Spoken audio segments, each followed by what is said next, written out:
हरि ओम सर्वेभ्यो नमो नमः नमस्काराः।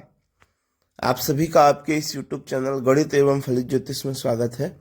हम लोग इस YouTube चैनल के माध्यम से फलित ज्योतिष का अध्ययन कर रहे हैं। इस अध्ययन के क्रम में हम लोगों की दो कक्षाएं चल रही हैं। एक फलित ज्योतिष सीखें और दूसरा हम लोग लघु पाराशरी इस ग्रंथ का अध्ययन कर रहे हैं।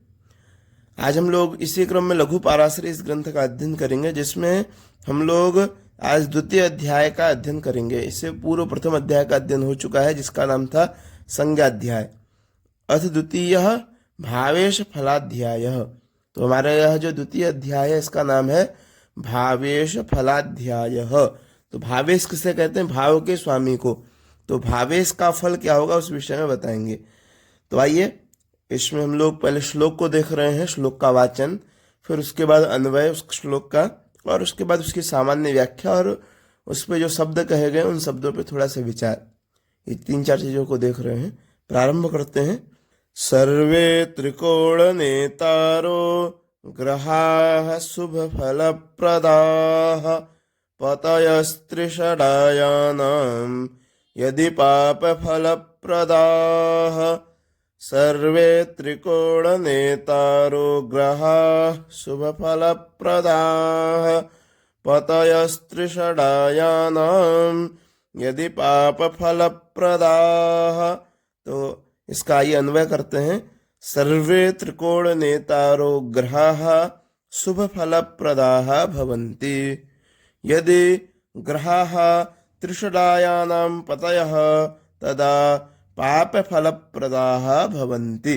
पुनः सर्वे त्रिकोण नेतारो ग्रहाः शुभ फल प्रदाः भवन्ति।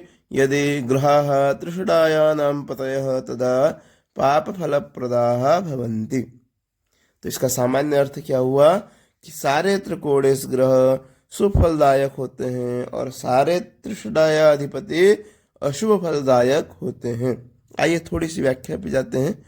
तो इस अध्याय में जातक के जन्म कुंडली के 12 भावों के स्वामित्व के आधार पर जातक के लिए तत्त ग्रहों के शुभ फलदायकत्व और अशुभ फलदायकत्व का निर्धारण किया गया है।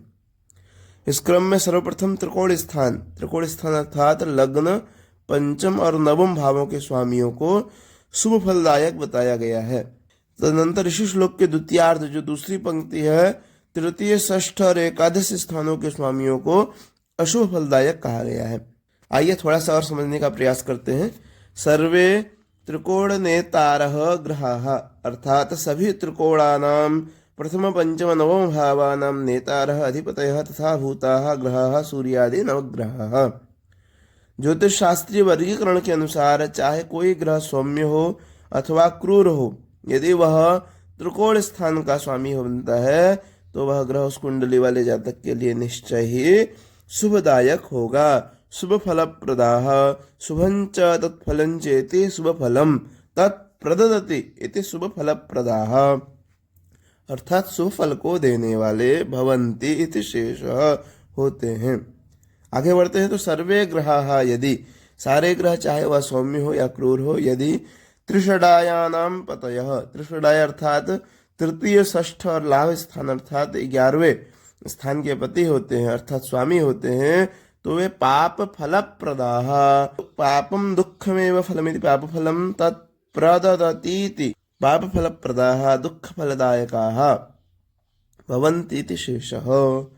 अर्थात दुःखमय या दुखानुभूति कारक फल देने वाले होते हैं। तो क्या निर्धारित हुआ इस प्रकार से कि सारे त्रिकोणेश शुभ फलदायक और सारे त्रिषडायेश अशुभ फलदायक होते हैं। हम एक जो जन्मांग चक्र बनाते हैं उसमें लग्न, जो प्रथम भाव जिसे हम लग्न कहते हैं, पंचम और नवम भाव को त्रिकोण स्थान कहते हैं। तो क्या हुआ, ये जो तीन स्थान है ये शुभ फलदायक होते हैं। इसमें चाहे कोई भी ग्रह हो, सौम्य हो चाहे क्रूर ग्रह हो। तो सौम्य क्रूर क्या है ये भी आपको जानना आवश्यक है। तो गुरु, शुक्र, बुध और बलि चंद्रमा सौम्य ग्रह कहे जाते हैं और शेष अर्थात सूर्य, मंगल, शनि, क्षीण चंद्रमा और राहु केतु क्रूर ग्रह कहे जाते हैं। तो क्या कह रहे हैं, चाहे कोई भी ग्रह हो, सौम्य हो या क्रूर हो, यदि वह त्रिकोण स्थान का स्वामी होगा तो शुभ फलदायक होगा। और यदि सौम्य ग्रह हो चाहे क्रूर ग्रह हो, यदि वह त्रिषडाय स्थान का स्वामी होगा, 3, 6, 11, तृतीय स्थान, षष्ठ स्थान और एकादश स्थान का यदि वह स्वामी होता है तो क्या होगा, अशुभ फलदायक होगा। भले ही वहाँ सौम्य शुभ ग्रह बैठा हो, ये लेकिन उस स्थान में बैठने के कारण वह अशुभ फल को देने वाला होगा, दुख को देने वाला होगा, शुभ फलदायक नहीं होगा। विषय आपको समझ में आ रहा होगा। आपसे निवेदन रहेगा वीडियो को अधिक से अधिक शेयर करें और चैनल को यदि आपने अभी तक सब्सक्राइब नहीं किया तो सब्सक्राइब करें।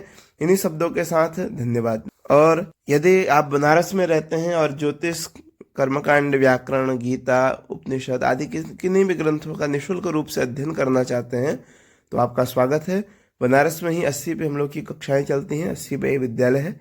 आप आके यहाँ पे लाभ ले सकते हैं। धन्यवाद।